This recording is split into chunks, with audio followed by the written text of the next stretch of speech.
함께 만드는 언론 미디어 협동조합. 여기는 국민TV. 함께 만드는 언론 미디어 협동조합. 여기는 국민TV.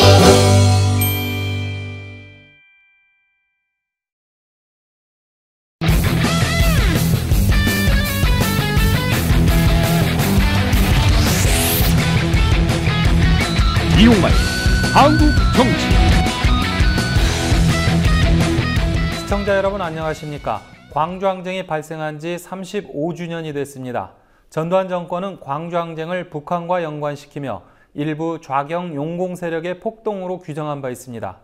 군 특수부대를 파견해 민주주의의 회복을 요구하는 시민들을 무참히 살육한 행위를 정당화하기 위해 정권 차원에서 만들어낸 유언비어입니다.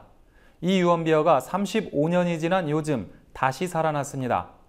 1980년 광주에서 시작해 1987년 6월 항쟁으로 이어지는 대한민국 민주주의의 정신을 부정하려는 세력들이 아직도 버젓이 권력을 누리고 있기 때문입니다. 잠시 후에 뵙겠습니다. 귀로만 듣던 국민TV의 팟캐스트를 이제 보이는 라디오로 시작합니다. 국민TV 광고를 모집합니다. 조합원과 비조합원 여러분, 자신이 속해 있는 기업과 사업체, 그리고 알리고 싶은 모든 것들 다 좋습니다. 광고를 원하시는 분은 신청해주세요. 홈페이지 kukmin.tv, 국민.tv 또는 지역번호 02-3144-0933번으로 연락주세요. 여러분의 많은 참여 바랍니다. 새정치민주연합의 당내 내분이 잠시 잦아드는 분위기입니다. 겉으로는 휴정 국면에 접어든 것 같지만 내부에서는 계파별 모임을 가지며 언제든 일전을 대비하는 태세입니다. 새정치민주연합이 앞으로 나아가야 할 방향에 대해 오늘 짚어보도록 하겠습니다. 당내 을지로위원회 위원장을 맡고 있는 우원식 의원 모셨습니다. 안녕하세요. 네, 안녕하세요. 예, 상당히 오랜만에 뵙는 것 같습니다. 네, 그렇습니다. 지금 17대 때 국회에 들어오셨고, 네. 그리고 18대 때는 낙선을 했나요? 아니면? 네, 18대 때는 낙선했습니다. 18대 때는 낙선했고, 네. 그때 워낙 반노 열풍이 좀 셌죠. 네. 예, 그리고 이제 19대, 그러면 지금 재선이시네요. 네. 예, 정치 활동은 상당히 늦게 시작을 하신 건가요? 아니, 아니면은, 그렇진 않고요. 예, 평민당의 네, 정치라고 생각하진 않고, 예. 6월 항쟁을 하고 6월 항쟁 때가 이제 직선제를 그렇죠. 쟁취하는 투쟁이었잖아요. 예. 그때 그 6월 항쟁에 아주 열심히 참여를 하고 직선제가 쟁취되고 난 후에 대통령 선거가 있었잖아요. 예. 그때 저희는 예. 민주정부 수립해야 되겠다 이런 생각이어서 양김이 분열될 때 그 분열을 막아보려고 그랬는데 분열을 막지는 못했고 양김 중에 DJ를 비판적 지지하는 활동을 했어요. 예. 그리고 대통령 선거를 그렇게 치르고 대통령 선거 이후에 DJ가 선거에서 3등으로 지고 난 후에 그때 정계 은퇴를 했었잖아요. 근데 정계 은퇴하고 그런 과정에 저희들이 아무리 보기에도 현재 그 당시에 있었던 소위 정치 지도자들 중에는 김대중 총재가 우리가 따를 수 있을 만한 분이고 훌륭한 분인데 이성 은퇴하는 건 좀 곤란하겠다. 그래서 그 복귀하는 그런 운동도 하고 힘을 보태기 위해서 평민당에 입당을 했죠. 아하, 예. 네, 그래서 그때 소위 그게 이제 제야 민주화 운동 세력의 처음 제야 입당 첫 세력이거든요. 예. 문동환, 박영숙, 임채정, 이해창, 장영달 이런 분들이 입당할 때 그때 98명이 입당했는데 저는 조금 늦게 들어갔습니다만 무슨 정치한다는 생각보다는 DJ를 구하고 민주주의를 살려야 되겠다. 그래서 DJ를 구하기 위해서 평민당에 들어가는 그런 심정, 그러니까 운동하는 심정으로 민주화 운동하는 심정으로 평민당에 들어가서 무슨 출마를 하기보다는 당직자로 평민당 인권위원회 민권국의 한 당직자로 활동을 쭉 했고요. 그리고 그 이후에 나중에 이러저러한 계기를 거치면서 서울시의원을 하고 예. 그리고 17대에 국회에 들어왔죠. 그러니까 지금 저 의원식 의원 그 연령대로 봤을 때는 한 3선이나 많이 하는 사람은 뭐 4선까지도 그 처음에 평민당 입당하고 그럴 때 그 출마를 굉장히 권했어요. 그 DJ가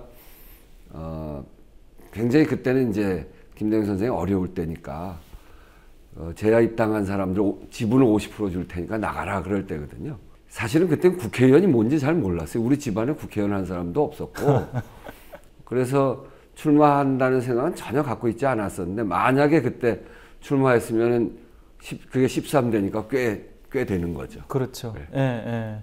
지금 뭐 한 4선은 지금 하셔야 될 그런 건데 17대 때 뒤늦게 네. 예, 국회에 들어가셔서 이제 재선이란 말이에요. 거의 뭐 3선급은 지금 되시는 것 같은데 다음에 이제 내년 이제 총선이 있는데 지금 상임위는 지금 보니까 환노위는 거치셨고 17대 때도 지금 제가 이제 그렇게 민주화 운동을 하고 나중에 환경 운동을 했어요. 예, 그렇죠. 네. 아까 그 환경 쪽으로 석사도 받으셨고. 네. 예. 그 뭐 계기는 제가 사는 데가 노원구인데 노원구에 쓰레기 소각장이 들어오면서 그 소각장의 환경 문제, 다이옥신 문제 이거를 이제 쭉 다루기 시작하면서 환경 문제에 접하고 이게 민주화된 시기에 그 민주화 운동했던 정신을 어떻게 구현을 할까? 그게 하나뿐인 지구를 잘 지키는 일에 또 내가 헌신하면 되겠다 이런 생각이어서 환경운동에 쭉 투신을 하고 있다가 국회의원으로 됐기 때문에 처음에는 제가 선택을 해서 환노위를 갔어요. 환노위가 되게 인기 없는데요. 그렇죠. 원래 네. 거기 환경 노동. 네, 환경 노동이 두 개가 다 어렵거든요. 이게 네, 굉장히 전문적인 지식이 필요한 데다가 원래 국회라는 데가 언론에 많이 나와야 인기가 있는데 환노위는 별로 싸우질 않아요. 이 싸우고 정치적 쟁점이 쓰고 이런 데를 중심으로 언론이 비추잖아요. 근데 환노위는 그런 게 없기 때문에 언론에 잘 안 나오고 어렵고 그래서 환노위는 되게 인기가 없는데 저는 환경하겠다고 처음에 신청을 해서 갔죠. 근데 그게 하다 보니까 당시에 이제 그 집권당으로서 17대는 우리가 집권당이었으니까 집권당으로서 노동 문제도 굉장히 중요하게 비정규직 문제도 있고 그래서 4년을 내리 환노위를 했죠. 예. 그래서 나중엔 환노위 간사도 꽤 오래 하고 그렇게 했었는데 요번에 들어와서는 좀 다른 걸 해봐야 되겠다 이렇게 생각하고 교육 문제가 굉장히 중요하니까 교육위원회를 전반기에는 그 교육위원회 가서 활동을 했어요. 그래서 그 교육위원회 교육과학위원회에서 교육 문제도 아주 관심이 있었지만 과학 쪽에는 원자력 문제가 있었거든요. 예. 그래서 원전 안전 문제를 아주 재미있게 저도 흥미있게 열심히 다뤘는데 중간에 제가 그 당 안에서 전당대회를 치러갖고 최고위원이 됐어요. 최고위원을 하면서 후반기를 맞이했는데 그 원내대표가 최고위원님 무슨 이렇게 인기가 있는 상임위원회를 가냐. 이 교육위는 인기 있는 상임이거든요. 거기 이제 예산도 좀 받을 수 있는 그렇죠. 데다가 예. 지역사회로 보면 교육에 대한 열기가 굉장히 높으니까 그래서 그 인기 있는 위원회는 안 되니까 그 중에서 나머지 중에서 또 골라라 이래가지고 기왕에 가면 내가 을지로위원회도 하고 있으니까 을지로위원회랑 직결되어 있는 위원회가 환노위니까 환노위로 가겠다고 그래서 다시 후반기는 다시 환노위로 왔죠. 그렇게 된 거군요. 그 저 17대 때 입당 그 국회에 들어갔으면요. 그 당시 열린우리당으로 들어가신 거죠. 네, 그렇죠. 쉽게 말하면은 양지만 걸으셨네요. 계속 김대중 어떻게 보면 이제 평민련 그 제야 세력들인 평민련 입당할 때 그때 이제 함께 들어갔고요. 네. 계속 이제 그때 DJ 때고 그 다음에 이제 노무현이 다시 또 등장했을 때는 친노 쪽에서 열린우리당으로 서셨고, 그러니까 나쁘게 말하면 양지만 걸으셨고. 그거 뭐 별로 양지 같은 우리가 집권 경험을 17대 때 한번 했죠. 예. 근데 이제 저는 근데 그 전으로 보면 다 야당을 하고 그 DJ 때 입당했을 때 평민련은 김대중 대통령의 핵심들이 이제 동교동계니까. 그렇죠. 예, 예. 평민련은 또 동교동계는 아니에요. 예, 그러니까 예. 김대중 대통령을 지지하는 세력이지만 약간 서자 같은 그런 거고 여기 노무현 대통령 때 우리가 열린우리당을 가서 그 선거를 치르고 했습니다. 그땐 또 대세가 그런데다가 당시에 민주당과 열린우리당이 거기서 선택이 굉장히 어려웠습니다만 저희가 볼 때는 그래도 좀 더 개혁 쪽에 있는 거 아니냐 이렇게 생각을 해서 열린우리당 택했는데 열린우리당 들어가서는 저희가 김근태 형하고 가까운 쪽이거든요. 예, 그 그렇죠. 김근태 선배와 노무현 대통령이 계속 대립하고 그럴 때 그 노무현 대통령하고 대립하는 쪽에 또 있어가지고 그것도 양지라고 보기가 굉장히 어려워. 일단은 어찌됐든 전체적으로 보면 큰 흐름은 잘 타셨는데 네. 그 시대 정신에 그 어느 정도 이제 부합해서 갔는데 그 내부에서 계속 그러니까 이제 예, 밀려나는 그 당 안에서의 어떤 예. 야당 같은 역할. 예. 지금 그 계속 그렇게 사실 따지고 보면 그렇게 따지면은 88년부터 해서 정치 경력은 굉장히 긴 편이에요. 지금 우리 당에서 이해찬 선배, 그렇죠. 저, 예. 그리고 윤호중 의원, 김현미 의원 그런 사람들 되게 김현 의원까지 예. 그때 같이 들어간 사람들이. 예. 거기가 제일 오래됐을 거예요. 한 30년 가까이 지금 거의 그 88년이니까요. 그렇죠. 네. 예. 그 28년, 27년. 30년 동안 정치 이렇게 생활하면서 보면 야당의 경우에 굉장히 많이 이합 집산도 많이 네. 했잖아요. 그 요즘 야당이 또다시 내홍에 휩싸여 있는데 보실 때 어떠세요? 그래서 요즘은 굉장히 안 좋아요. 안 좋아요? 네, 그동안 뭐 여러 가지 갈등이 있었고 물론 이제 민주당, 열린우리당 분열할 때도 그랬습니다만 김대중 대통령이 이렇게 당 가르고 나올 때 느낌이랑 굉장히 달라요. 하나는 뭐가 다르냐면 소위 친노, 비노 이런 계파라고 하는 게 너무 전면화되어 있어서 네. 그 야당 그 새정치민주연합이 완전히 무슨 계파들의 천국 또 계파들의 투쟁의 장 이렇게만 비춰지는 게 국민들한테 너무 안 좋게 보이는 면이 있고요. 또 이제 그런 그 계파라고 하는 게 김대중 대통령으로 보면 우리 전통적 지지층으로 보면 아주 중요한 그 세력들이 하나는 소위 그 호남이라고 하는 기반이 있고요. 또 하나는 사회의 변화를 바라는 양심적 지식인 또는 사회의 변화를 바라는 계층 이런 게 있을 수 있잖아요. 이 사이가 분열하고 있는 것으로 보여져서 보기에도 아주 좋지 않고 내용적으로도 상당히 많이 걱정이 되고 그래요. 왜 지금 더 심각하게 이런 식으로 분열 양상이 나타나는 걸까요? 여기에 뚜렷한 명분이 없거든요. 그러니까 이 갈등이 있을 때는 예. 당 개혁이라든지 새로운 모색이라든지 이런 것, 뭐 노선 가지고 갈등한다거나 아니면 새로운 비전을 중심으로 갈등한다거나 이런 거는 뭐 얼마든지 할 수 있고 또 그런 것들도 굉장히 많았죠. 그렇죠. 개혁의 방향이 저거다 이렇게. 근데 지금은 그게 보이지 않는다는 거예요. 개혁의 방향 때문에 갈등하는 것이 아니라 그야말로 무슨 밥그릇 싸움 가지고 싸우는 것 같은 느낌이 자꾸 드니까 그리고 그야말로 친노 비노 이렇게 싸우잖아요. 그 중간에 스펙트럼이 굉장히 많고 여기에 새로운 모색을 해보는 사람들도 있는데 그 틈이 없어서 끼일 자리가 별로 없는 거예요. 그러니까 우리 당 전체가 비노가 이야기하는데 다른 목소리를 내면 그냥 다 친노로 매도가 되고 여기가 얘기하는 데에서 다른 목소리를 내면 다 비노로 매도가 되고 그러니까 굉장히 이게 그 당의 모습도 그렇고 아주 이렇게 그야말로 기득권 중심으로 한 갈등 양상 이렇게만 보이기 때문에 그 싸우는 양쪽에 어떤 희망을 제시하고 있지 못하거든요. 그렇기 때문에 참 걱정이라는 거예요. 이걸 보는 국민들이 어떻게 생각할까? 저는 정말 그렇게 하시는 분들한테 하늘이 두렵지 않냐, 국민들 무섭지 않냐 이런 얘기를 정말 하고 싶어요. 이렇게 말씀하셔도 괜찮으시겠어요? 네? 어찌됐든 친노 비노 싸우다 보면 둘 중에 한 세력이 다음에 공천권을 장악할 가능성도 많은데 다음에 공천 받으시겠어요?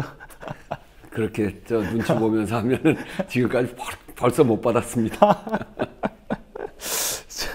그 지금 소위 그 호남 세력과 지금 친노로 불리는 세력이 있잖아요. 이제 친노라고 하면은 일단은 아무래도 노무현 대통령도 그렇고 지금 문재인 대표도 그렇고 전부 다 이제 부산 출신이잖아요. 그러다 보니까 아무래도 이제 PK 출신의 조금 진보적인 성향을 띈 분들 그리고 이제 또 호남, 이제 이 두 세력의 호남이라고 하면 이제 DJ로부터 이어지는 동교동 DJ로부터 이어지는 이제 호남의 전통적인 어떤 야권 세력. 이 두 세력이 어떻게 보면 지금 현재 새정치민주연합이 연합 세력인 건 맞잖아요. 지금 현재. 네, 그렇죠. 그건 우리가 정확히 인정을 네, 할 수 있는 거죠. 그러면 이 두 세력 간에 그 아까 지금 현재 싸움에서 어떤 뚜렷한 방향을 둘러싼다든지 명분 같은 게 안 보인다라고 했는데 이 두 세력 간의 원래 그 정치적 성향은 내부에서 보기에는 어떻습니까? 근데 그게 이제 친노와 호남이 결합한 게 아니고요. 예. 원래 이게 야당 지지층이죠. 그러니까 노무현 대통령을 지지했던 많은 사람들이 김대중 대통령을 지지하고 있었고, 그렇죠. 지금 소위 호남이라고 이야기하는 분들의 대부분이 김대중 대통령을 지지하고 있었죠.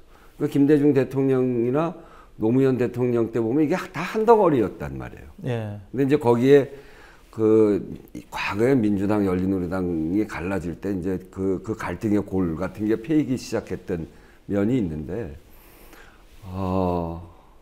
하여튼 이게 뭐 굉장히 복잡한 문제여서 저는 그렇게 생각해요. 호남, 요번에 이제 광주에서 선거를 어떻게 보느냐 이런 건데요. 거기에 두 가지 면이 있습니다. 하나는 이 노무현 대통령 때부터 이게 이제 그 분열의 고리약 그 생겨났다고 이야기했잖아요. 예. 그 전엔 그런 게 별로 없었고요. 예. 열린우리당 창당을 열린우리당 창당하고 민주당하고 갈라지고 예. 또 김대중 정권에서 노무현 정권을 넘어가면서 무슨 대북 송금 특검을 한다거나 예. 이러면서 이제 그 골이 있는데, 호남 사람들이 노무현 대통령과 친노에 대해서 켜켜이 갖고 있는 섭섭함이 있어요. 제가 이제 오래 지내오면서 예. 그러니까 친노라고 불려지는 지금 문재인 대표를 이야기하는 것이 아니라 쭉 오랜 기간 동안에 그 어떤 폐쇄성도 있고요. 때로는 패권적 모습도 드러나고 이랬던 시기가 있습니다. 근데 그런 과정에 호남 쪽의 사람들, 호남의 대중들이 갖고 있는 친노 세력에 대한 어떤 섭섭함이란가 이게 하나 쌓여 있는 게 있고요. 예. 또 하나는 저는 이제 을지로위원회 일로 호남을 가보고 그럽니다만, 어떻게 보면 호남에 있는 새정치민주연합, 더 나가면 민주당의 정치 세력이 상당히 기득권화되어 있어서 예. 호남의 일반 대중들이 여기에 대한 신뢰를 많이 잃고 있습니다. 별로 신뢰하고 있지 않아요.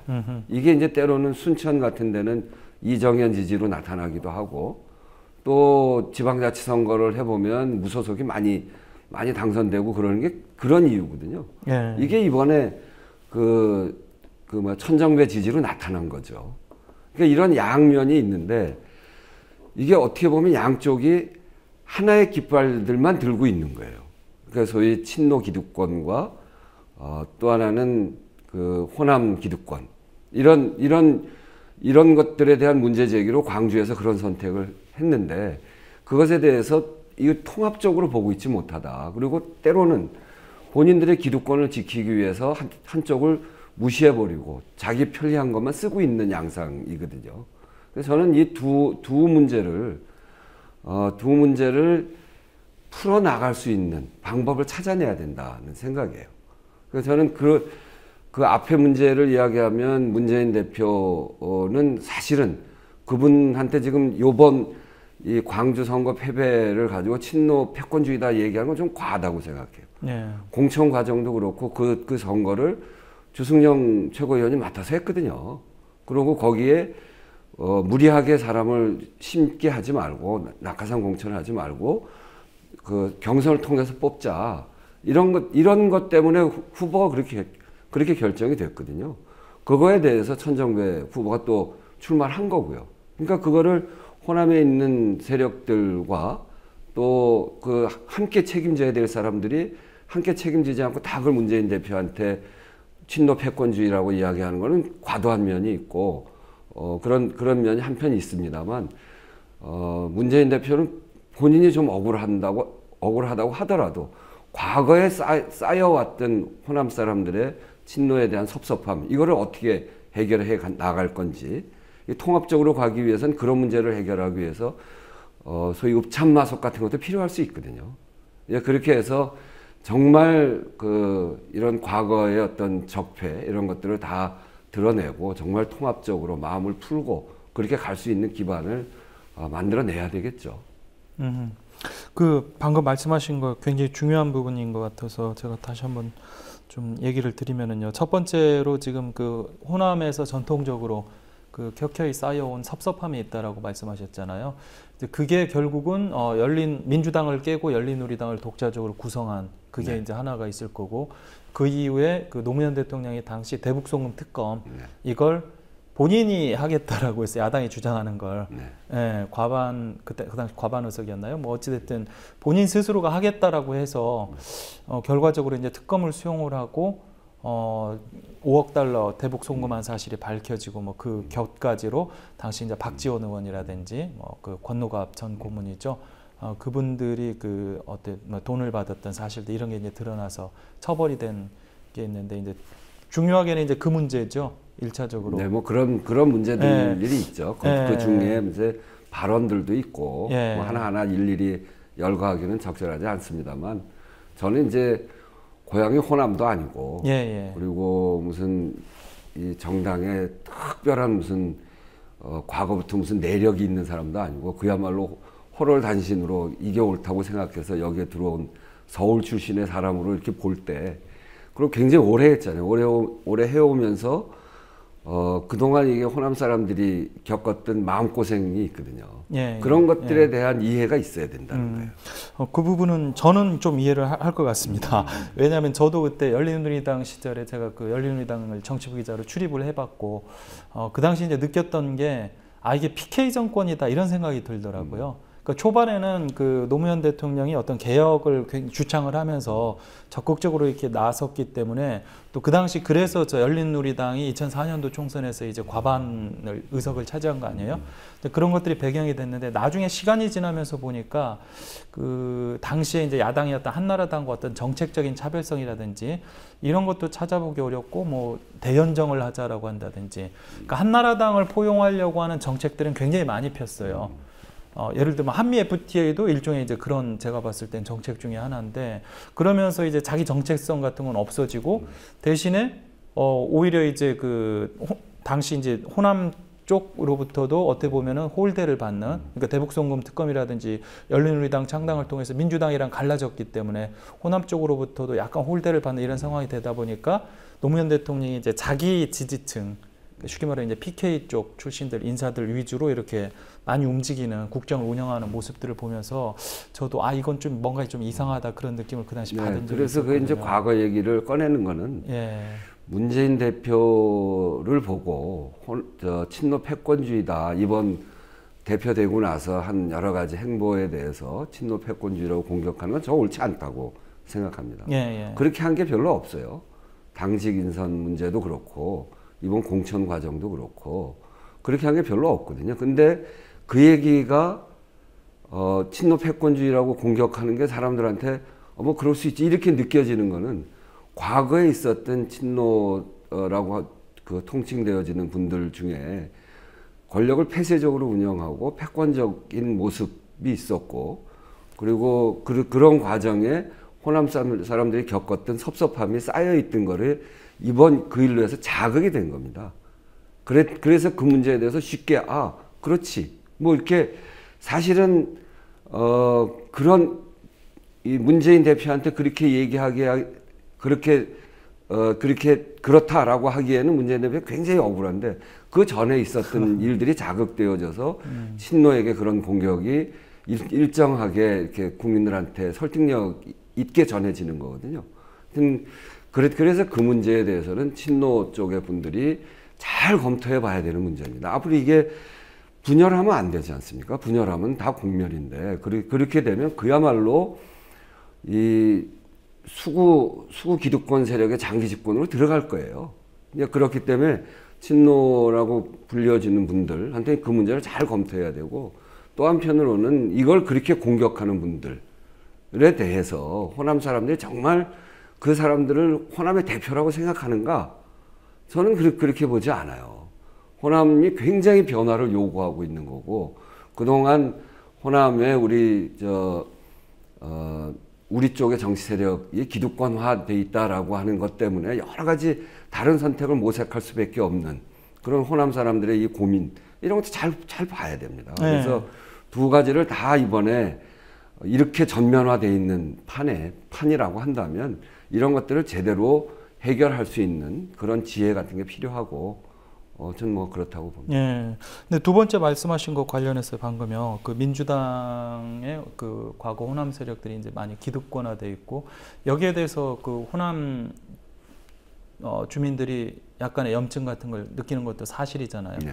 그런데 이 첫 번째 말씀하신 거하고 두 번째 말씀하신 것을 사실 놓고 보면은요, 제가 봐서는 뭐 그렇게 대립적인 것은 아니다라는 생각도 들거든요. 무슨 얘기냐면 그 당시 이제 노무현 정부 시절에 그 호남 인사들을 적극적으로 중용을 해서 사용하지 않았던 어떻게 보면은 그랬던 배경 중에 하나가 또 한편으로 보면 호남 쪽이 지나치게 이제 기득권화돼서 좀 보수화된 게 아니냐 쉽게 말해서 그러다 보니까 개혁 정책을 실현을 하는 데 있어서 그쪽에서 어떻게 보면 추려서 쓸 수 있는 인물이 상대적으로 이제 적었다라는 측면으로도 해석이 될 수 있잖아요. 그렇게 보면은 양자를 어떻게 보면 우리가 섞어서 본다라고 보면은 결과적으로 이게 그 호남에 좀 더 개혁적이고 진보적인 성향을 가진 그런 인사들이 그런 인사들을 적극적으로 발굴해낸다라면은 충분히 이게 양립 가능한 문제가 아닌가 생각도 되네요. 저는 뭐 충분히 가능하다고 봅니다. 근데 그 출발을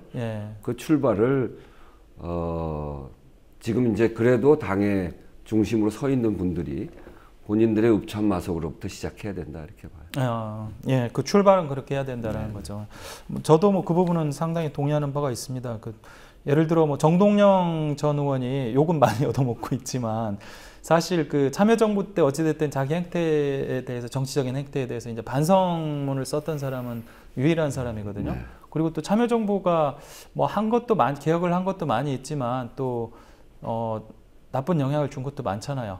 그 당시 이제 반노 감정이 워낙 세게 일다 보니까 그게 아직까지도 지금 여당에서 계속 어떻게 보면 우려먹는 것 중에 하나 아니에요? 네. 근데 저는 이제 이것으로부터 빨리 벗어났으면 좋겠어요. 이게 원래 우리 당 안에 노무현 대통령 전에는 친노, 비노 이런 거 없었어요. 그냥 굉장히 단결돼 있었고, 그러고 보는 방향이 같았고요. 그리고 이 두 그룹이 어찌 보면 보는 방향이 그렇게 다르지 않아요. 이를테면 을지로위원회 활동을 하면 저희들은 이제 어떻게 보면 그 보수적인 쪽에서 보면 굉장히 진보적인 활동을 한다 이렇게도 저희를 볼 수 있거든요. 저희는 무슨 진보나 보수 이렇게 우리를 그렇게 가르지 마라. 우리는 좌도 우도 아니고 아래로 가는 사람들이다. 이렇게 이야기를 하는데 이 활동 평가에 대해서 친노 비노가 전혀 다르지 않아요. 아, 그렇습니까? 네. 그건 좀 약간 제가 근데 속으로는 어쩔지 모르죠. 속으로는 어쩔지 모르는데 거기서 성과를 내고 하는 거에 대해서 그런 구분법, 친노 비노의 구분법하고는 다른 구분법이 필요하죠. 그 을지로위원회 활동에 대해서는 친노든 비노든 일단 긍정적으로 본다는 그러니까 말씀이시죠? 긍정적으로 보는데 친노 비노의 구분법에 따라서 을지로위원회를 보는 시각이 다르다 이렇지는 않다는 거죠. 그거는 이 을지로위원회를 바라보는 시각의 차이는 아마 본인의 존재 어떤 사회경제적 존재의 차이로 볼 거예요. 저는 그렇게 갈라야 된다고 보거든요. 그렇죠. 그러니까 이 친노 비노로 갈라져 있는 걸 빨리 극복해야 된다. 여기에는 감정도 있고 그야말로 권력도 있고 이렇게 우리 당이 이렇게만 비춰지는 게 최악이기 때문에 이 문제를 빨리 극복하고 넘어가야 된다는 게 제가 얘기하는 주요한 방점이고요. 그런 점에서 그걸 빨리 넘어가게 하기 위해서 당 안에서 힘을 갖고 있는 쪽에서 먼저 문제를 푸는 노력을 해야 된다 이런 거죠. 그 읍참 마속도 좋지만은요, 또 한편으로는 방금 말씀하신 대로 어떻게 보면은 뭐 친노 비노의 구분이 아니라 새로운 어떤 그 당내에서 전열을 가다듬을 수 있는 그 하나의 방향을 제시한다고 할까요? 기준을 제시한다고 할까? 뭐 그런 방향으로 가는 것도 이제 또 하나의 방법 아니에요. 글로 가야죠. 물론 이제 그 기준에 따라서 어떻게 보면 자기부터 먼저 읍참 마속하는 이제 그런 모습들이 됐을 때 이게 갈 수 있다라는 말씀이시잖아요. 네, 그렇습니다. 지금 그 방법 중에 하나로 지금 문재인 대표가 무슨 혁신기구인가요? 당내 뭐 지금 제시한 걸 그런 식으로 해석을 할 수 있는 여지는 없나요? 혁신기구는 이제 지금 이제 뭐 공천권 뭐 이런 문제들이 많이 제기가 되니까 예. 그 소위 비노라고 하는 분들 사이에서 결국은 뭐 대표하고 면담 과정에서도 공천권 얘기도 나오고 하면서 결국 공천권 때문에 그러는 거 아니냐 이제 이런 시각들이 있죠. 예. 그래서 그런 것들을 빨리 넘어가게 하기 위해서는 초계파적인 어떤 당 개혁 기구를 만들자. 그러니까 초계파로 한다라고 하는 거는 바로 그런 공천 문제 때문에 이거를 공정하게 하고 어느 계파에 쏠리지 않도록 하자. 이런 해법이죠. 그래서 저는 뭐 그것도 괜찮은 해법이라고 봐요. 그 문재인 대표가 얘기하는 것. 단지 이제 그 위원장을 누구로 할 거냐 이런 건 고민을 많이 해야 되겠죠. 근데 뭐 그런 식으로 해봐야 또다시 어떤 계파 모임이 되는 게 아니냐 이런 생각도 좀 초계파를 한다고 그러니까 범계파가 아니고 계파 모임이 아니고 초계파를 한다고 그러니까 위원장을 어떻게 선정하느냐 이런 게 중요하겠죠. 네. 초계파가 아니라 범계파가 될 것 같은데 또다시. 그건 이제 그 문재인 대표가 제안을 하고 그런 거니까 좀 지켜봐야죠. 네. 지금 그 위원장의 뭐 안철수 의원 얘기도 나오고요, 조국 교수 얘기도 나오고.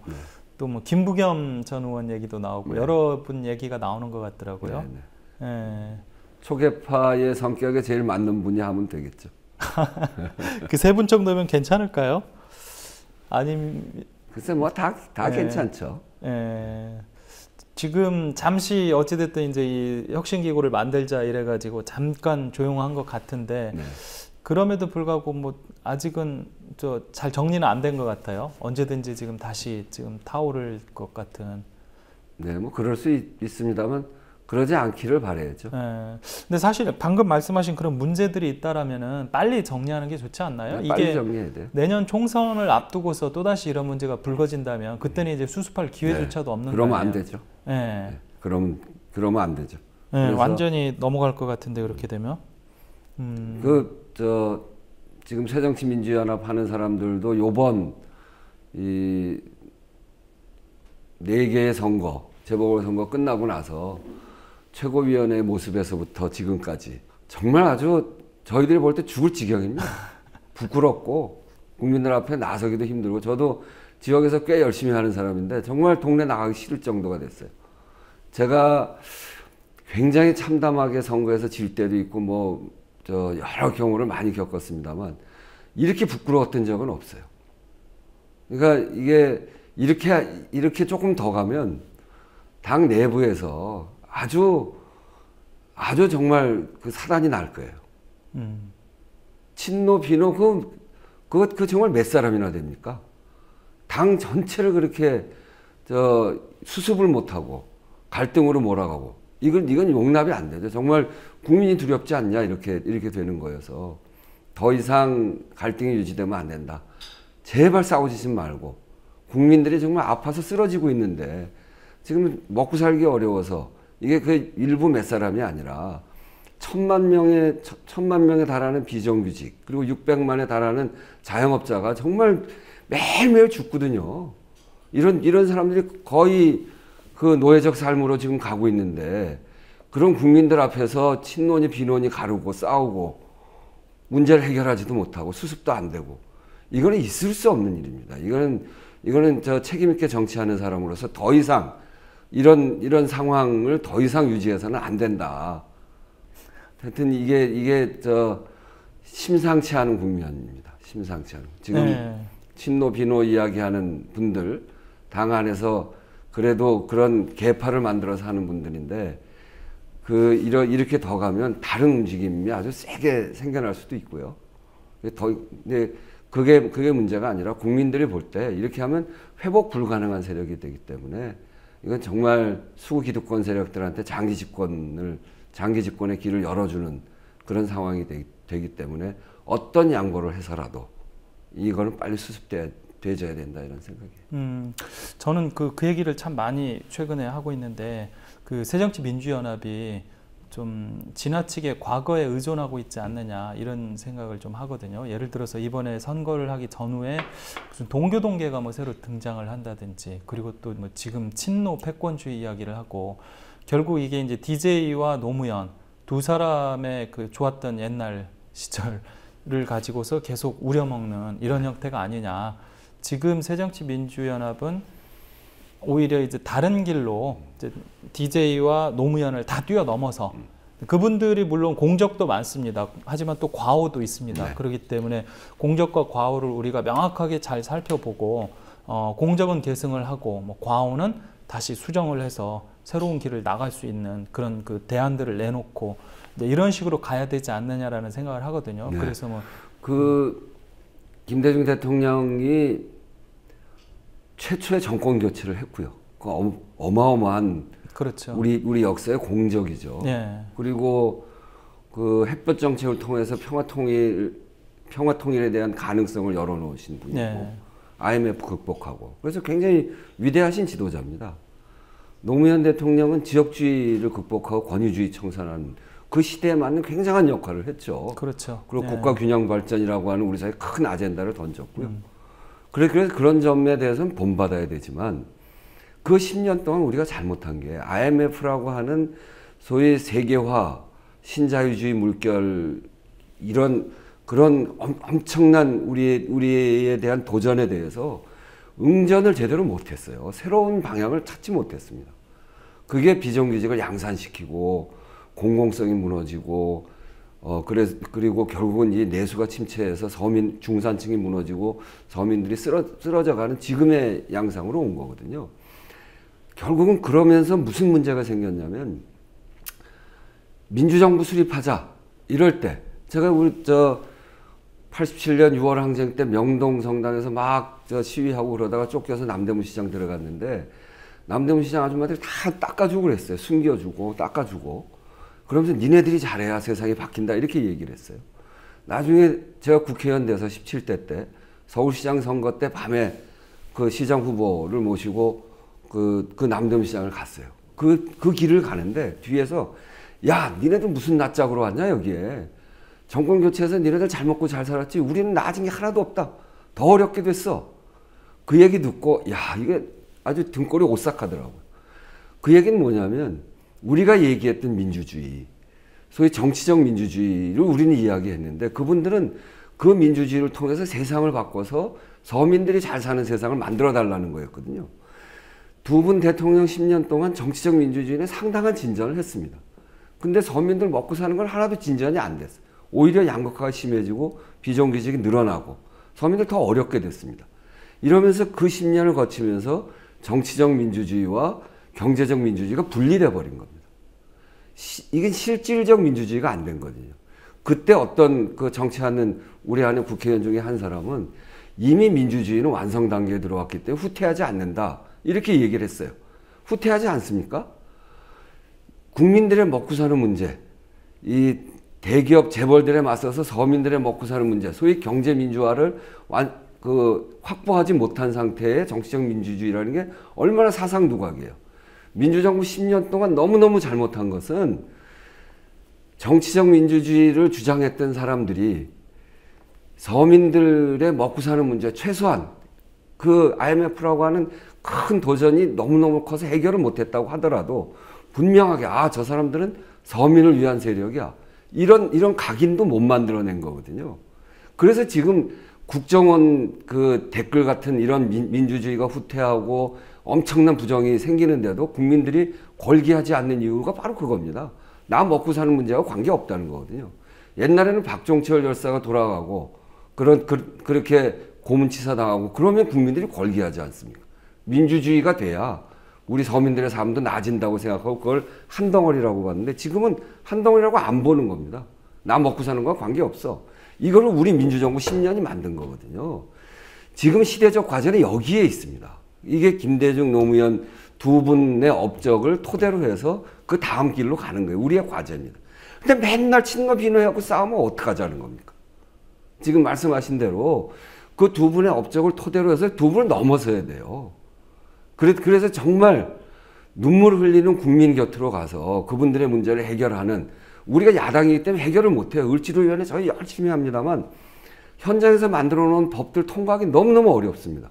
다수가 저쪽이기 때문에 그거에서 성과를 못 낸다고 해서 우리가 좌절할 일이 아니고 정말 현장에서 이 사람들이야말로 민주주의 하자고 하는 사람들이야말로 우리 서민들 편이구나. 이 인식을 다시 만들어야죠. 그러니까 진짜 민주주의라고 하는 거는 정치적, 경제적 민주주의가 하나로 합쳐질 때 가능한 거거든요. 그 일을 해야 되는데 맨날 이렇게 저 머리 맞대고 싸움 박질이나 하고 권력 다툼 같이 보이는 일만 하고 한쪽이 다 양보하면 안 됩니까? 저는 그런 점에서 정말 너무너무 속이 상해요. 사실 그 한국 사회 이렇게 지배 체제 분석을 해보면은요, 일단은 물론 박정희 시대부터 그 정치적인 민주주의가 완전히 부정이 돼 있잖아요. 절차적 민주주의가 훼손이 됐습니다. 그러다 보니까 그 이후에 야당의 경우에 절차적 민주주의를 외치면서 이게 이제 소위 말하는 민주화 아니었어요. 네. 예, 절차적 민주주의에만 함몰을 하다 보니까 뭐 DJ나 노무현 정부 들어서서 그 부분은 굉장히 많이 회복이 됐는데 그 박정희 정부가 심어놓은 또 다른 이데올로기, 즉 경제성장이라는 이데올로기가 사실은 경제성장이 대한민국의 경제성장이라고 하는 건 소수 몇 개의 재벌을 가지고서 이렇게 끌어온 거잖아요. 네, 재벌과 어떻게 보면 정부가 정경유착이 돼서 재벌과 정치권이 한 덩어리가 돼서 쭉 끌어오다 보니까 소수 재벌들은 굉장히 특혜를 받으면서 이제 몸집이 굉장히 커졌고요. 그러다 보니까 이제 대마불사 얘기까지 나오는데 반해서 그 아래 중소기업이라든지 일반 자영업자, 농민, 뭐 노동자나 농민 이런 분들은 이제 사실상 살기 어려운, 특혜를 받기 어려운 이런 구조인데 이게 IMF 이후에 즉 그 김대중 노무현 정부를 거치면서도 사실은 똑같이 왔단 말이에요. 그러니까 경제 구조에 대한 어떤 민주화가 됐으면 사실은 경제 문제도 이제 민주화가 돼야 되는 거 아니에요. 그런데 여전히 재벌들은 특혜를 받고 있고 또 노동자라든지 자영업자, 일반 서민들은 여전히 고통을 받고 그러다 보니까 국민들이 볼 때는 민주화가 도대체 무슨 의미가 있느냐. 근데 저는 이런 측면에서 예를 들어 일베라는 세력들이 민주화라는 말을 이렇게 폄하하는 것도요. 그런 데서 결과적으로 나오는 게 아니냐 생각을 해보거든요. 결국 민주화가 되면은 우리가 먹고 살기 편해져야 되는데 민주화가 됐다고 하는데 아무것도 달라지는 게 없고 여전히 어렵다. 그러면 민주화가 무슨 소용이 있느냐. 그렇게 되니까 예. 노무현 대통령 이후에 이명박 대통령을 선택하는 거죠. 그렇죠. 예. 그게 그렇게 선택되고 거기에 엄청난 격차가 벌어지면서 선택되잖아요. 예. 그리고 지난 대선도 이게 총 세력이 결집했는데도 못 이기잖아요. 그렇죠. 옛날에는 그렇게 총 세력이 결집하면 이겨야 되는 거거든요. 예. 근데 총 세력이 결집했는데 못 이기잖아요. 그게 중간에 소위 신불안층이라고 할 수 있는 사람들, 굉장히 많아진 사람들이 그 불안을 해소하는데 민주주의 한다고 하는 사람들, 우리 먹고 사는데 결국은 관심 없는 사람들, 그럼 결국 안정을 택하는 거거든요. 그래서 지는 거거든요. 그러니까 그 사람들에 대해서 설득력 있게 민주주의 하자고 하는 사람들이 그런 새로운 불안층, 신불안층에 대해서 그 문제를 해결하려고 하는 세력이라고 다시 인식되어지지 않으면 안 되는 겁니다. 그 일을 해야 되는 거예요. 저도 그래서 그 문제를 중심으로 해서 그러니까 경제적인 어떤 민주주의, 이제 그 문제를 그러한 가치를 중심으로 해서 지금 야권이 어느 정도 이제 재편이 돼야 되지 않느냐. 그렇게 되면 친노 비노 구분이라는 게 의미가 없는 거 아니에요? 의미가 없죠. 네. 지금 뭐 친노 중에서도 지난번에 노무현 정부 시대 때 얼마든지 보여줬지만 사실 경제적 민주주의라는 문제에 대해서 잘 모르고 넘어갔던 분들이 굉장히 많거든요. 여기에 대해서 도외시했던 분들이. 물론 뭐 DJ 정부 시대 호남 쪽 정치인들도 마찬가지입니다. 그렇기 때문에 그런 점에 있어서는 제가 봤을 때는 공이 두 세력이 다 이 부분에 대해서는 반성을 하고 이제 새로운 가치, 경제적 민주주의라는 이것을 중심으로 뭉쳐야 된다는 생각을 참 많이 드는데 그 제대로 문재인 대표가 해나갈 수 있을까요? 그렇게 하셔야죠. 그렇게 하셔야 됩니다. 노무현 정부 시절, 김대중 정부 시절에도 꼭 뭐 전혀 안 한 건 아니에요. 예. 기초생활보장법을 그렇죠. 여러 가지 했어요. 아주 예. 중요한 틀을 만들었기도 했고 기초노령연금제 뭐 이게 다 그때부터 출발한 거 아니에요? 기초노령연금제를 만들었죠. 근데 확 다가올 정도로 안 됐단 말이에요. 기초노령연금 할 때도 일부에서는 이걸 좀 세게 해야 된다 이런 주장이 있었고, 근데 우리 정부 안에 그 참여정부 안에 또 열린우리당 안에 있는 그 많은 또 관료 출신의 분들이 있잖아요. 그렇게 되면 굉장히 이게 한국 경제 문제가 생긴다 그래서 세게 못한 겁니다. 그래서 국민들 안에서는 저 사람들이 진짜 서민들을 위해서 딱 이렇게 딱 각인이 될 만한 게 별로 없는 거예요. 이를테면 이명박 대통령은 4대 강사업 국민들이 다 반대하고 국가 경제 문제가 생긴다고 그렇게 얘기하는데도 불구하고 4대 강사업을 하잖아요. 그렇죠. 이명박 하면 4대 강 딱 생각나요. 노무현 정부, 김대중 정부 때 국민들의 어떤 이런 양극화 문제를 해결하기 위해서 뭘 했나? 딱 기억나는 게 없어요. 예. 이게 우리의 문제인 거죠. 그래서 저는 지금의 갈등을 빨리 넘어서서 더 큰 가치, 그 노무현 김대중 시대에 우리가 못했던 일, 그거를 지금 야당인 시절에 다음 대통령 선거 전까지, 총선 전까지 뭔가 형상을 만들어내야 될 거 아닙니까? 더더군다나 그 박근혜 정부는 대선 전에 했던 경제민주화 공약을 다 어겨놨기 때문에 지금 우리가 할 수 있는 굉장히 좋은 토대가 생겨 있단 말이에요. 그렇죠. 예. 그런데 그거 해야 될 시기에 이렇게 저 내부 갈등만 하고 있으면 이건 마치 그 솔로몬 재판에서 애 하나 가지고 양쪽 부모들이 땡기 그 형국이랑 뭐가 다릅니까? 지금 그런 측면에서 보면 지금 우원식 의원이 위원장으로 있는 그 을지로위원회 네. 이게 지금 상당한 의미가 있는 활동을 많이 해온 것 같아요. 그러니까 저희는 이제 그 일을 가장 네. 중요한 걸로 보는 거죠. 그러니까 저는 을지로위원회의 슬로건 이제 이 위원회를 만들 때 저희가 이제 전당대회 끝나고 당 체계를 가동하면서 바로 5.4 전당대회하고 5월 10일 날 만든 건데. 뭐 김한길 대표도 이제 그런 생각을 하셨고 저도 전당대회 전 과정에서 이 얘기를 계속했어요. 10년 우리 집권했던 시절 정치적 민주주의는 상당한 진전을 이루었지만 경제적으로 보면 야당이 우리 세력이 귀족주의에 빠진 거 아니냐. 그래서 현장으로 다시 가자. 눈물 흘리는 국민들 곁으로 가서 다시 현장의 목소리를 대변하는 세력으로 우리가 가야 된다. 이런 주장을 하고 있다가 이제 을지로위원회를 만들었는데 바로 그래서 현장으로 찾아가기 시작을 했죠. 그 이제 딱 2년 됐습니다.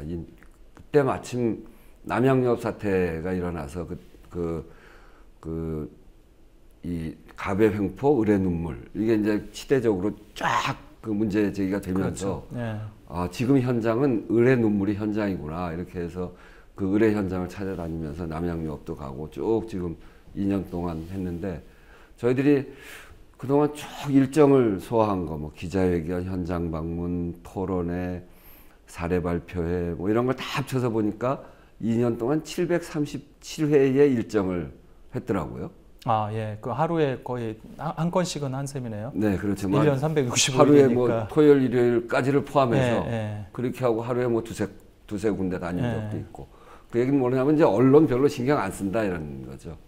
그러고 정말 바닥을 내려가서 하고 그러고서 저희들에게 지금 그렇게 갑을 문제로 들어와 있는 게 거의 뭐 한 250건을 훨씬 넘어가는 것 같아요. 이제 수를 헤아리기가 좀 어려워졌는데 법률 상담으로 해서 해결한 게 한 100여 건 되고 그리고 현장에서 갈등 조정하고 뭐 협약서도 쓰고 이렇게 해서 갈등 조정에 성공한 게 한 55건 이런 정도 돼서 이제는 이제 좀 국민 전체적으로 많이 알려져 있지는 않습니다만 이런 을의 눈물 현장에 있는 분들한테는 꽤 많이 저기가 언덕일 수 있다. 그리고 언덕 역할을 해준다. 이런 이야기들은 듣고 있죠.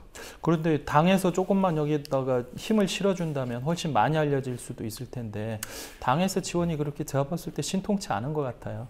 아무래도 네, 앞서 이렇게 저랑 함께 나눈 그런 문제의식, 문제 이게 좀 부족해서 그런 게 아닌가 싶은 생각도 드는데. 글쎄 이제 모르겠어요. 이제 을지로위원회가 제가 최고위원일 때는 제가 최고위원을 하면서 을지로위원회 위원장 할 때는 좀 더 세게 부각이 됐는데 730 재보궐선거에서 지고 난 다음에 최고위원 사퇴했잖아요. 그 다음에는 이제 조금 더 관심이 좀 덜한 것 같고 뭐 그거랑 관계없이 쭉 활동을 해서 지난번 우리 당 전당대회 때 문재인 대표될 때 그때 거의 모든 최고위원과 당대표 후보들이 을지로위원회를 강화시키겠다고 했죠.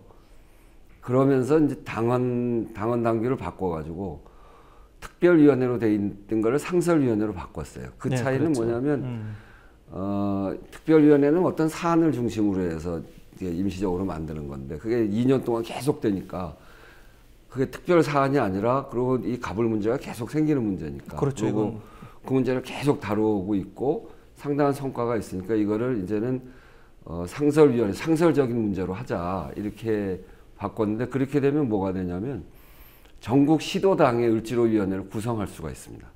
특별위원회는 이제 그게 좀 어려운데 그래서 자발적으로 생기기도 하고 그래서 대부분의 시도당에는 을지로위원회가 생겼어요. 그래서 이제 활동이 전국화되는 건 있죠. 근데 이제 그런 한편의 흐름과 또 한편으로는 여기에는 당이 이 문제를 전면적으로 끌어안을 필요가 있거든요. 그렇죠. 이게 이제 경제민주화를 우리가 말로 주장하고 문재인 대표도 소득주도 성장을 이야기 그 방향은 맞는 방향이잖아요. 그리고 우리가 그 주장해 가야 되고 우리 당 전체가 경제민주화를 이야기하고 있는데 법을 내놓고 하면 결국 잘 안 된단 말이에요. 그게 계속 지속적으로 노력을 해서 법을 통과시키는 노력도 해야 되고 그래서 일부는 또 성공한 법도 있고 저희 을지로위원회만 하더라도 그간 한 9개 법을 통과시켰거든요. 근데 그렇지만 아주 본질적으로 들어가면 잘 안 됩니다. 저쪽이 이야기하는 경제활성화법은 재벌 대기업 중심의 법이고 우리가 하는 경제민주화 이 을지로법들은 서민, 그 자영업, 비정규직 이런 사람들을 위한 법들인데 이게 통과가 안 돼요. 이제 그렇다고 한다면 그런 성과를 위해서도 한편 노력해야 되지만 또 한편으로는 현장으로 달려가고 현장에 맞는 당 조직으로 꾸려야 되고 그렇게 돼야 되지 않겠어요? 그래야 그렇죠. 네. 그게 모습이 드러나죠. 더 나아가면 당 대표가 을지로위원회 위원장 해도 저는 좋다고 생각해요. 그렇죠. 그것도 방법이죠. 그렇게 하면 언론이 안 쓸 수 없잖아요. 예. 저희는 언론이 되게 안 씁니다. 이렇게 국민TV에서 오늘 이렇게 보도를 이렇게 대담을 통해서 알려서 참 좋은데 참 안 써요. 그런데 당 대표가 맡으면 안 쓸 수 없겠죠. 그래서 그런 것도 해볼 필요가 있는 거예요. 그래서 을지로가 지향하고 있는 소위 눈물을 흘리는 사람들, 중산층, 몰락해가는 중산층, 비정규직, 자영업, 600만 자영업 이런 문제를 당의 전면적 노선으로 걸고 가자. 이 친노 비노 갖고 싸우지 말고 이렇게 되면 여기는 전선이 분명합니다. 새누리당하고 전선도 분명하게 씁니다. 그렇죠. 예. 그리고 재벌 대기업하고 분명하게 쓰고 우리가 재벌 대기업하고 싸우자는 게 아니에요. 거기가 국가 경제를 위해서 한 역할도 많지만 이를테면 가계소득은 계속 줄어들고 재벌들의 기업 소득만 늘어나는 형국가 아닙니까? 예. 2009년에 288조였던 사내유보금이 2013년에 522조가 된단 말이에요. 그런 반면에 가계소득이 차지하는 비율이 자꾸 떨어져요. 국민들한테 노동의 대가로 가야 될 돈을 거기다 주지 않고 기업들이 다 갖고 간다는 이야기예요. 이렇게 불공정한 이거를 바로잡는 노력을 하기 위해서 재벌 대기업하고 부닥치기도 하고 거기에 너무 좋게 돼 있는 거기에 편향적으로 돼 있는 법제도를 고치기 위해서 노력해가고 현장의 어려움을 고치고 이런 일에 당이 전면으로 나서는 일 이렇게 되면 개파 갖고 싸울 일도 없단 말이죠. 그래서 저는 당이 이쪽으로 전면적으로 나서야 되는데 당직자도 아주 소수고요. 그래서 저희는 의원들과 의원 보좌진 저희들 특징은 이제 의원들과 의원 보좌진과 3명 되는 당직자들이 아주 동지적으로 결합돼 있어요. 지금 그 의원들이 몇 명이나 되죠? 총 46분인데 예, 을지로위원회에 소속된 을지로위원회 소속 총 46분이고 거기는 이제 우리는 책임의원 제도니까 무슨 사안이 생기면 상임위별로 한 명씩한테 책임을 드려요. 한 의원한테. 책임의원으로 하는 게 가장 책임감 있게 일을 하거든요. 한 사안에 여러 명 하는 것보다 한 분이 책임을 지고 하는 게. 그렇게 해서 책임의원을 맡고 있는 분이 46분이고 그리고 거기에 이제 핵심적으로 운영위원회를 구성해서 하는 분들 한 10여 분 되죠. 근데 앞서도 말씀드렸지만은 사실은 이게 경제민주화 아니에요. 결국 경제민주화라는 그렇습니다. 게 재벌이랑 뭐 싸워서 재벌을 없애자 이런 얘기가 아니라 그럼요. 재벌이 가지고 있는 부당한 어떤 특혜나 이런 것들을 없애자는 거죠. 불공정한 거를 공정하게 하자는 거죠. 이제는 충분히 재벌이 독자적으로 설 수 있게 됐잖아요. 네. 과거에는 이제 그런 게 부족하다라고 해서 계속 재벌을 밀어주고 국가가 보호해주고 이랬는데 이제 그런 것들을 없애자는 거 아니에요. 네. 대신에 나머지 이제 중소기업이라든지 자영업자라든지 이제 이런 쪽에 좀 더 취약하니까 거기에 오히려 보호막을 형성해주고 이게 사실은 경제 민주화 아닙니까? 말 그대로. 그렇죠. 그들 간의 관계에 있어서도 말 그대로 갑을 관계에서 좀 을 쪽에 손을 들어주고 이렇게 해야지 균형이 좀 맞아지는 거고 이게 뭐 그 지금 현재 재벌 뭐 어찌됐든 중심으로 돼 있는 경제 체제인데 경제 체제를 해치자는 얘기는 아니잖아요. 네, 그렇습니다. 네. 이게 우리가 이제 우리가 갖고 있는 경제 체제가 자본주의잖아요. 그렇죠. 예. 자본주의가 잘 가려면 예. 이 우리나라에 사는 사람들의 구매력이 있어야 돼요. 수출만 가지고 살 겁니까? 구매력이 있어야 되는데 지금 구매력이 다 죽게 생겼어요. 우리나라 경제 성장이 안 돼서 죽겠냐? 그게 아니고 경제 성장이 일정하게 쭉 돼 나가고 있습니다. 근데 내수가 이렇게 무너지는 거는 돈 써야 될 사람들, 일한 사람들한테 자기 일한 만큼 대가를 안 주는 거거든요. 비정규직이 1000만 명 됐고 자영업이 600만인데 정말 도산 위기에 있는 사람들이 대부분 자영업 전체의 평균 한 달 소득이 140만 원입니다. 그리고 50%가 넘는 사람들이 100만 원 이하예요. 53%가. 그건 비정규직보다 더 어려워요. 자영업하는 사람들이. 그러니 이걸 어떻게 하겠어요? 재벌들도 이 문제를 해결하지 않으면 건전한 자본주의 체제가 될 수가 없습니다. 그런 점에서 재벌들도 상당한 양보가 이제 필요한 시점이고, 그리고 너무나 이게 사람들이 극단적으로 어려운 상황으로 밀려가고 있고, 저도 동네 다녀보면 많은 사람들이 정말 이러다 우리나라 망하는 거 아니야? 이런 얘기까지 나오거든요. 이제 그렇기 때문에 당이 가야 될 길은 굉장히 분명합니다. 저는 유능한 경제정당 이야기하고 소득주도 성장을 문재인 대표께서 이야기하는데, 유능한 경제정당으로 가려면 단호한 민생정당이 돼야 됩니다. 그래야 유능한 경제정당으로 갈 수 있거든요. 이거가 빠져 있으면 저는 안 된다고 보고요.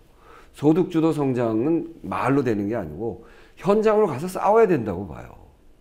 그런 점에서 우리 당의 모습이 전면적으로 이런 단호한 민생정당으로 가는 그런 모습이 이제 필요하고, 저는 그게 을지로의 길이라고 생각해요. 네.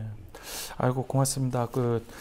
어찌됐든 문재인 대표가 뭐 유능한 경제 정당이라든지 소득주도 성장 이야기하면서 방향은 잘 잡은 것 같은데, 네. 그런 내용을 채울 수 있는 게 지금 을지로위원회 같이 이러한 어떤 실제로 뭔가 보여줄 수 있는 그런 정책들, 그런 것들로 좀 내용을 좀 채워줬으면 좋겠네요. 네, 오늘 이렇게 나와주셔서 고맙습니다. 네, 감사합니다. 네. 시청자 여러분, 유익한 시간 되셨습니까? 지난해 6.4 지방선거부터 7.30 재보궐선거, 올해 4.29 재보궐선거를 통해 거듭 확인된 민심은 여당도 여당이지만 현재 야당도 대안으로 받아들이기엔 많이 부족하다는 뜻으로 보입니다. 결국 여당이든 야당이든 과거에 좋았던 시절을 떨쳐버리고 과감한 혁신을 통해 새로운 시대 정신을 받들 수 있도록 전면적인 재편을 하는 정당만 살아남을 수 있을 겁니다. 다음 주에 다시 뵙겠습니다. 감사합니다.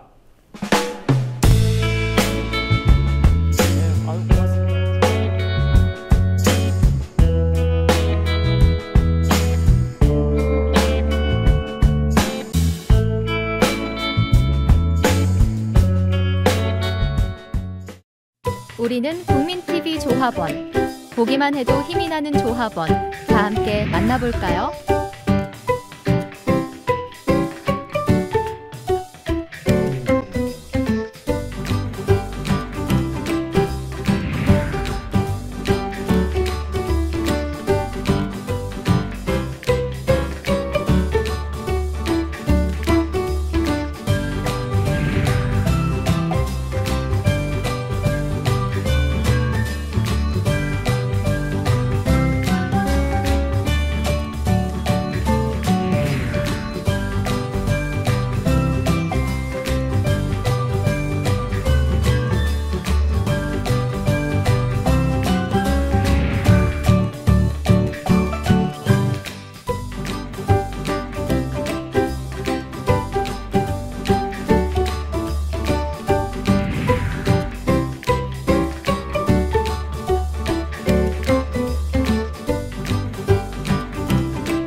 우리는 국민TV 조합원. 여러분도 주인공이 되어보세요. 국민TV, 국민라디오 그리고 뉴스케이를 응원하시는 분들, 미디어 협동조합 조합원 가입으로 힘을 실어주십시오. 그리고 기존 조합원 분들은 월조합비 납부 신청을 해주시면 감사하겠습니다. 조합원 가입과 월조합비 납부 신청 문의는 홈페이지 국민.tv 또는 서울전화 3144-7737로 연락주시면 됩니다.